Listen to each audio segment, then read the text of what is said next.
सच्चिदानंद रूपाय विश्वोत्पत्त्यादि Hathaway तापत्रय विनाशाय श्री कृष्णाय वयं नमः। भगवान के तीन नाम हैं। भगवान के तीन नाम हैं। कौन कौन? सत, चित और आनंद। इन तीन नामों को बना करके एक नाम बनता है जिसका नाम है सच्चिदानंद। भगवान का नाम क्या है? सच्चिदानंद रूपाय। भगवान के तीन नाम हैं, सत, चित और आनंद। सत का अर्थ क्या होता है? सत्य सब जानते हैं। आज हम हजारों, दिन भर में हजारों झूठ बोलते हैं, एक बार भी नहीं कहते कि हमने झूठ बोला है। और उन हजारों में अगर गलती से एक बार सत्य मुंह से निकल गया तो उसकी दुहाई गाते हैं पूरे गांव में, हमने सत्य बोला है, हमने सत्य बोला, भैया कसम खिला लो हमने ये बात सत्य बोली है। और झूठ हजारों बोलेंगे तो उसकी एक बार भी चर्चा नहीं करेंगे। और देखें, आप कोई पूजा मत करो, आप कोई पाठ मत करो, आप कोई यज्ञ अनुष्ठान मत कराओ, लेकिन जीवन भर अगर आपने सत्य के आश्रित जीवन यापन किया है, अगर आप सत्य ही बोले हैं हमेशा, तो इससे बढ़कर के कोई पूजा होता ही नहीं। ये सत्य क्या है? बाबा तुलसी कहते हैं, धर्म न दूसर सत्य समाना, आगम निगम पुराण बखाना। धर्म न दूसर सत्य समाना, आगम निगम पुराण बखाना। धर्म न दूसर सत्य समाना, धर्म न दूसर सत्य समाना, आगम निगम पुराण बखाना। आगम निगम पुराण बखाना। धर्म न दूसर सत्य समाना, आगम निगम पुराण बखाना। जितने भी शास्त्रों में आप चले जाएं, किसी भी शास्त्र की कथा सुने, कोई शास्त्र ये नहीं कहता कि आप झूठ बोलो, हर शास्त्र यही कहता है आप सत्य बोलो, सत्य का अनुसरण करो। क्यों? क्योंकि सत्य परमात्मा है, साक्षात परमात्मा ही सत्य है और बाकी सब असत्य है। हम सत्य नहीं हैं, हमारा ये हाथ भी सत्य नहीं है, हमारी ये आंख भी सत्य नहीं है, हमारा ये मकान भी सत्य नहीं है, हमारा ये दुकान भी सत्य नहीं है, हमारा ये परिवार भी सत्य नहीं है। सत्य तो सिर्फ परमात्मा है। सत्य का मतलब क्या होता है? एक बार जिसका विनाश हो जाए वो सत्य हो ही नहीं सकता, और जिसका कभी भविष्य में, भूत में, वर्तमान में कभी उसका विनाश ना होता हो, वही तो सत्य है। भगवान हमारे, जब हम आप नहीं थे, हमारे बच्चे नहीं थे, हमारे पूर्वज दादा परदादा नहीं थे, यह सृष्टि नहीं थी, त्रेता द्वापर कलयुग नहीं था, तब भी वह परमात्मा था। आज सब हैं तब भी वह परमात्मा है, और हम सब नहीं रहेंगे तब भी वह परमात्मा एक बचेगा। इसीलिए सत्य परमात्मा है, दूसरा सब असत्य है। इसीलिए तो बाबा शंकर कहते हैं माँ उमा से, उमा कहाँ हूँ मैं अनुभव अपना, उमा कहाँ हूँ मैं अनुभव अपना, सत हरि भजन जगत सब सपना, सत हरि भजन जगत सब सपना। भगवान शिव कहते हैं, ये उमा, जगत संसार सब असत्य है, सत्य तो एक परमात्मा है, परमात्मा का भजन सत्य है। इसीलिए व्यास जी ने भगवान के तीन नामों में प्रथम नाम सत्य का नाम लिया है। परमात्मा का नाम क्या है? सत्य। और हम आप कहां बैठे हैं? हम आप प्रधान जी के घरे नहीं आए हैं, हम आप कहां आए हैं? हम आप आए हैं सत्य के घर। ये भागवत की कथा ही सत्य है, भगवान की कथा ही सत्य है, भगवान का कीर्तन ही सत्य है, भगवान का दर्शन ही सत्य है, बाकी संसार में कुछ सत्य नहीं है। हम सब सत्य के अनुसरण कर रहे हैं। भगवान का दूसरा नाम है चित। चित माने होता है प्रकाश। अंधेरा हुआ, हमको लाइट की आवश्यकता है। भैया 240 का लगा दो, 2, तब आएगा रोशनी बढ़िया। हमें आपको अंधेरा जैसे हुआ, सूर्य गायब हुए, अंधकार में हमें प्रकाश की आवश्यकता है।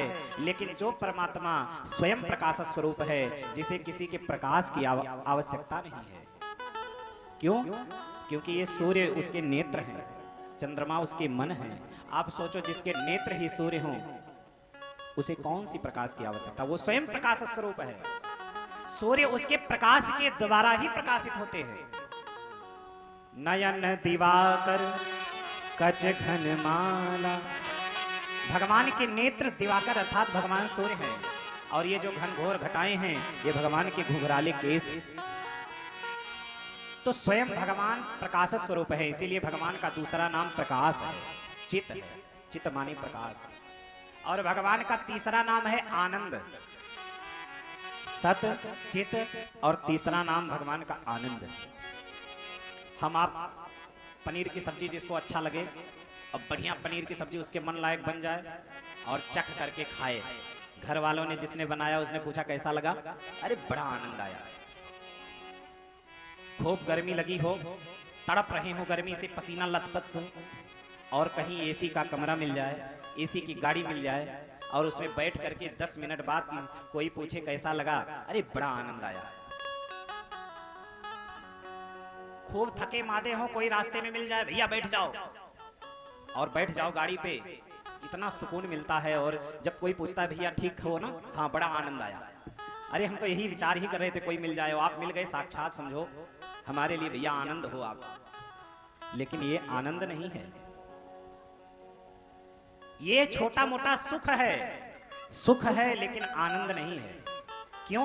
अच्छा ये बताओ, कभी आपको खूब गर्मी लगी और 10 मिनट आप एसी में चले गए, उसके बाद एसी से 10 मिनट बाद बाहर निकलो, तो क्या वो 10 मिनट का आनंद जिसे आप बोल रहे थे, वो 10 मिनट बाद भी आनंद रहेगा? नहीं रहेगा, क्योंकि वो आनंद था ही नहीं। अगर आनंद होता तो वो जाता ही नहीं, वो तो सुख था, क्षणिक सुख था। आनंद एक बार जीवन में आ जाता है, फिर जाता नहीं। क्यों? क्योंकि ये आनंद साक्षात भगवान है, और भगवान जिसके जीवन में एक बार आ जाते हैं फिर दोबारा जाते नहीं हैं। नंद बाबा के घर जब लाला का जन्म होता है तो क्या गाते हैं?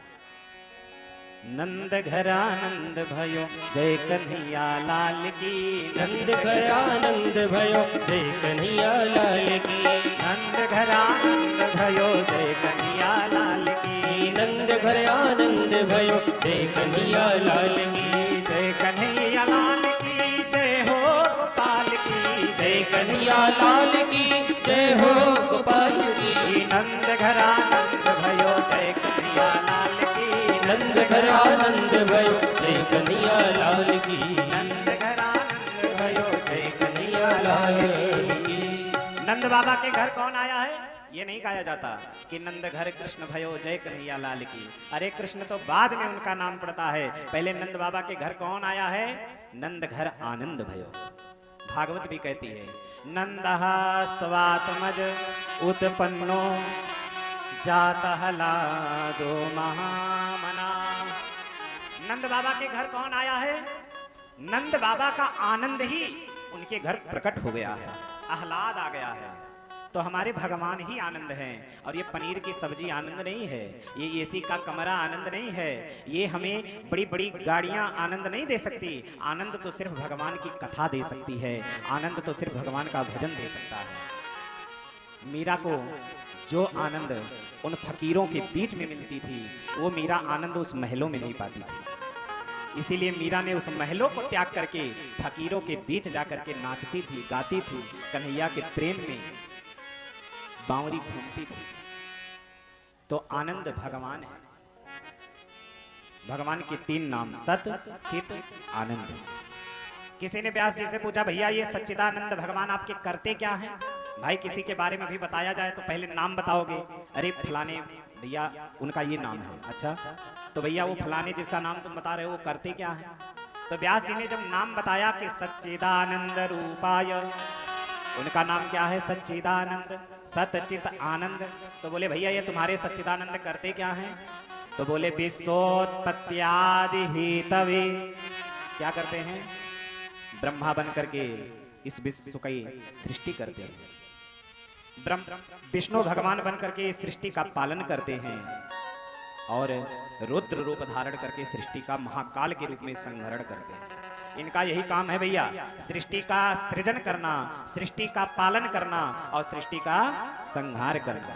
अच्छा भैया, तो फिर किसी ने पूछा व्यास जी ये 3 नाम हैं और 3 इनके काम हैं, अच्छा ये बताओ फिर इन 3 नामों को हम क्यों लें?